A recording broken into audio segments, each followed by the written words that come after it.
losing, and it creates that drive in you to not lose. Now, today in AAU basketball, you don't have time to worry about losing because you're going from one court to the next one. Exactly. One court to the next one. One court to the next one. So you don't have time to sit down. You don't have time to stew over it. And kids don't play outside no more. So you don't have to go through if you lose a game, you don't get back on the court again. Your next game is in an hour.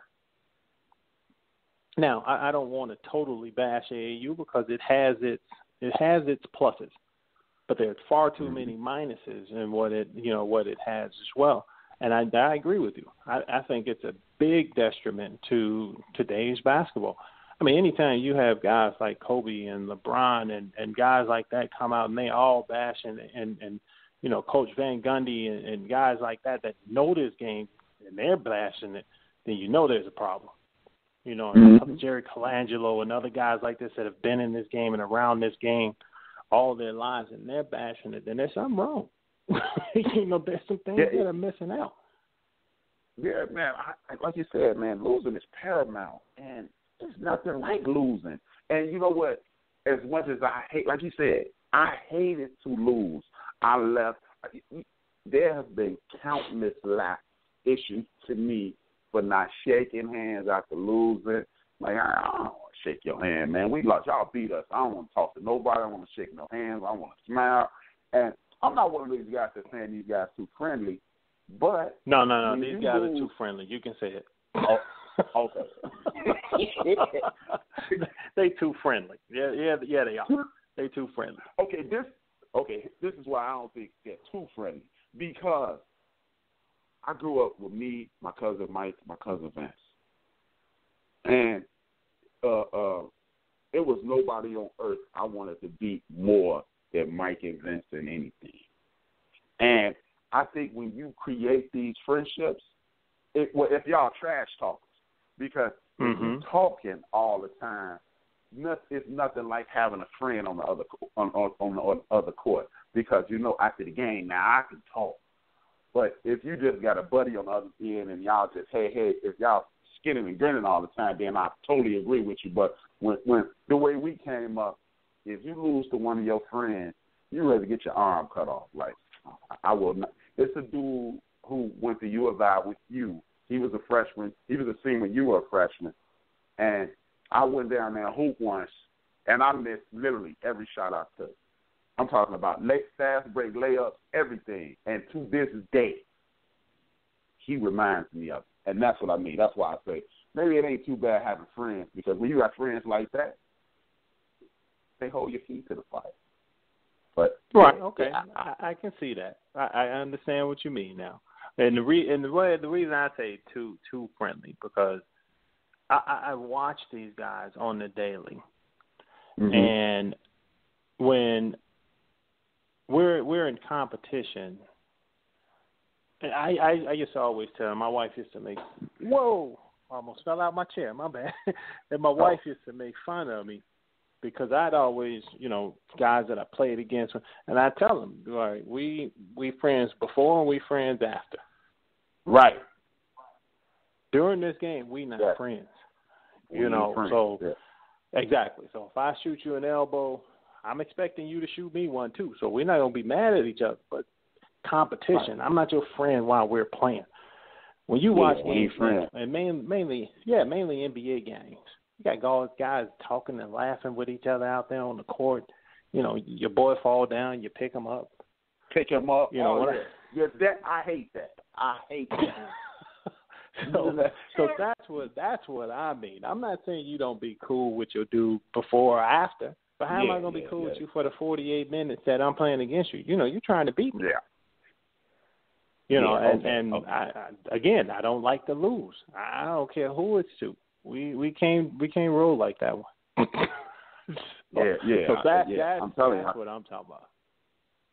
Yeah, okay. Well, we're pretty much saying the same thing. But, and again, AAU, if we can get somewhere, a happy medium going, then we'll be perfect because, again, and this, something else I want to eliminate, the participation trophies.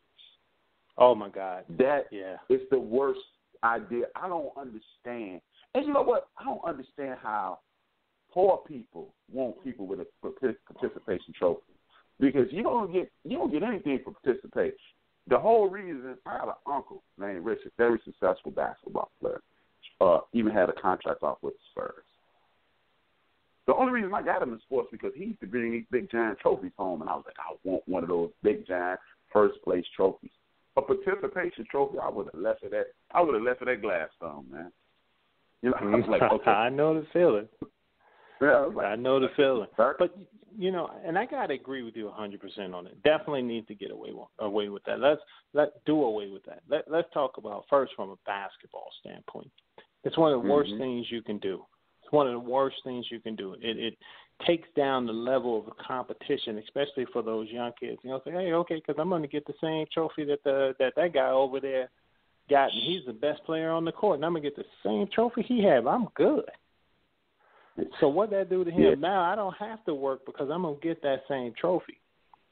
Now I'm going to give it to you in a little bit different way, because I'm going to look at it on the world stage and on a life stage. What have we done? You know, if you don't learn how to earn or to work towards what it is that you want. We used to be number one in the world in mathematics and education, you know, and all of those things. Now we're down in the mid to low 20s.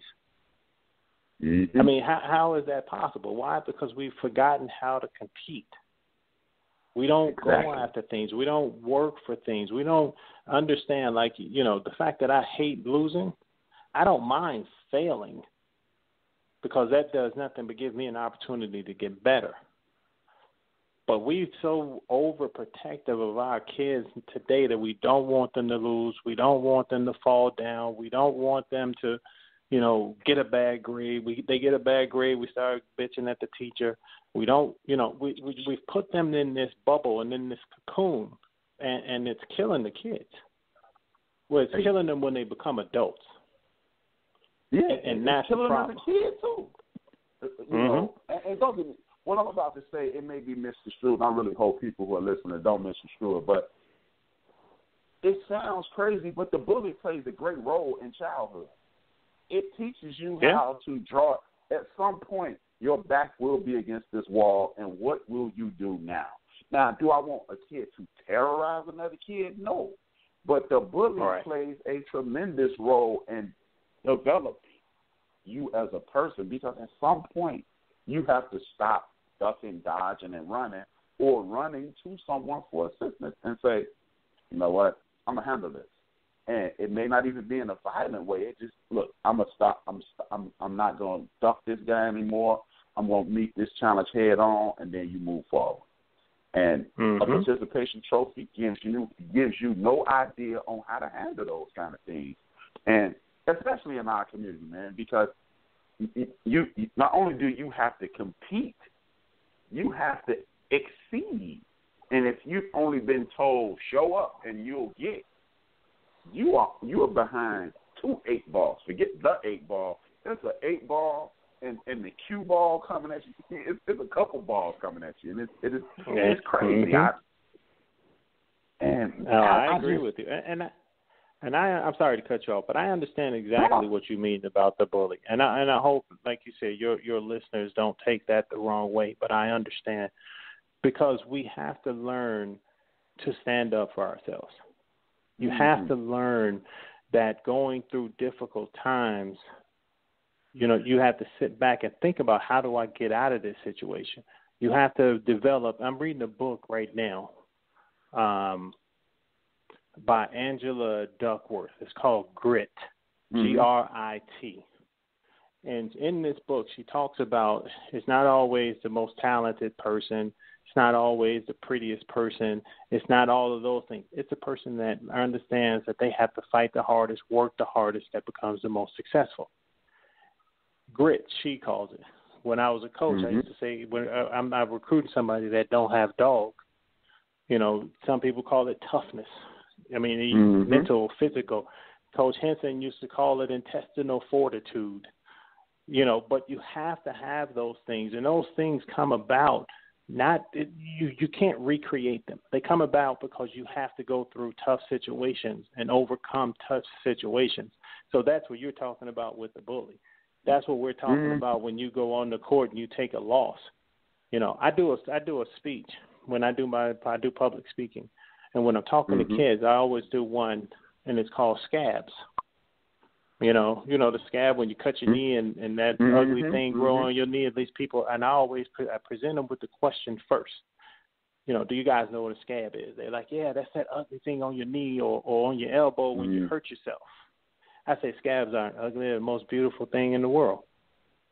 And kids look at me, how? What would make you think that? I was like, because that scab is nothing but an opportunity to get better. It's a mistake. It's a failure.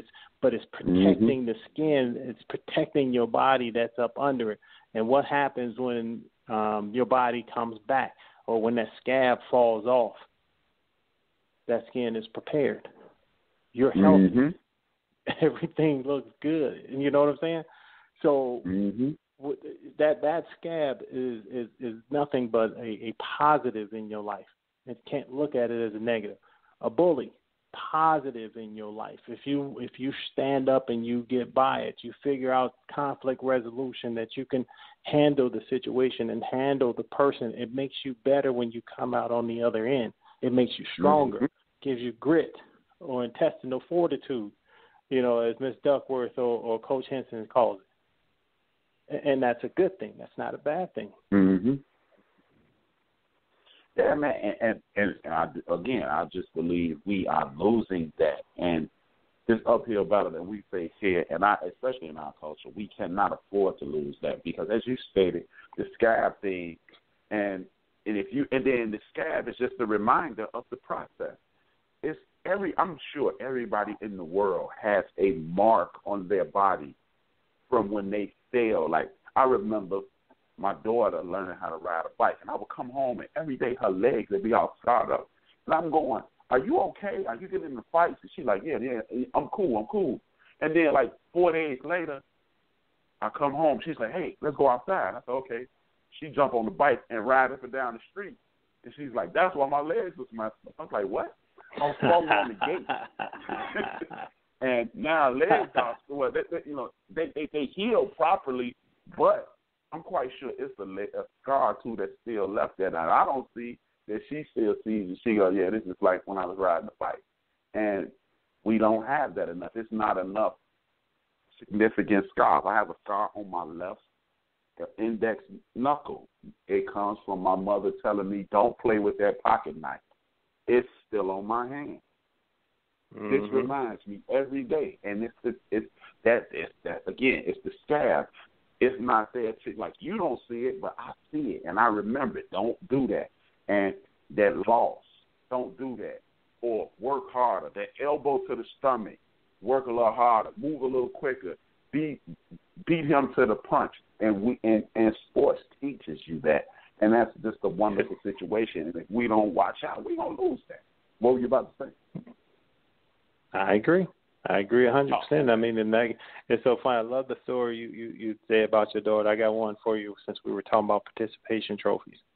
Well, my youngest daughter plays volleyball, and she's actually on her way to being pretty doggone good.